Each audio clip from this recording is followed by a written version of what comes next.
A slasher that feels familiar, but the killer and the why behind him are what kept me locked in. A serial killer with a rare oral condition begins to target young adults and removes a single tooth from each victim. Can a family's kept secret unfold the truth and help prevent the murders from continuing? This is the R.I.P. Man, and it's releasing on January 5th. When writer producer Reese Thompson asked me if I wanted to check this one out, I jumped at the chance.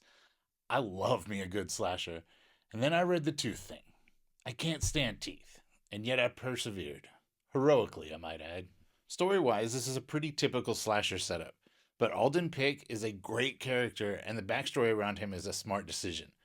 I really like the decision to have a group of people be targeted as opposed to like the one final girl, because you're never quite sure who's next or who's going to make it out. And also, having the police actively involved in an investigation is a nice change of pace from what we've seen recently. It's just something we don't see a whole lot anymore. The structure overall worked for me. I especially love the opening scene. It was very Scream like. It immediately drops you into the world and lets you know exactly what kind of movie you're going to be watching.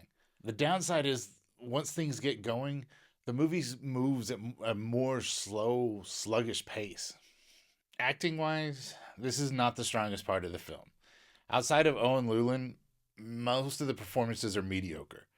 With that said, Llewellyn is creepy as hell and manages to make Pitt come across as someone who actually finds happiness in his work, which makes him even more unsettling.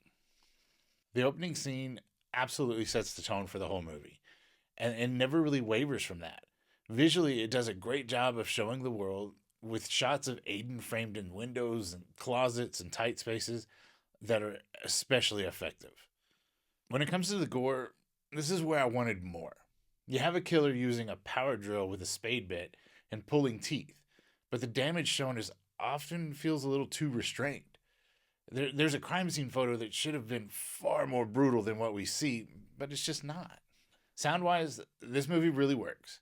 As I mentioned, I hate teeth, and some of the sound design here actually made me shudder. Strong use of sound to bring tension to the scenes. Also, the music from Outpost 3 was really catchy. Yes, this is a typical slasher film, but the why and the how behind Alden Pick helped give this movie a fresh edge. Aside from the slower pace and my wish for more blood, and that's really on me, I really enjoyed this one. It's a fun slasher with a strong villain.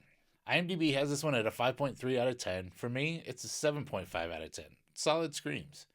If you dig slashers, I feel like this is a must watch, and I'm already waiting for part two. And if I've learned anything from Terrifier and The Jester, the second one can be as good, if not better, than the first. Right or wrong, weak or strong, these are my opinions.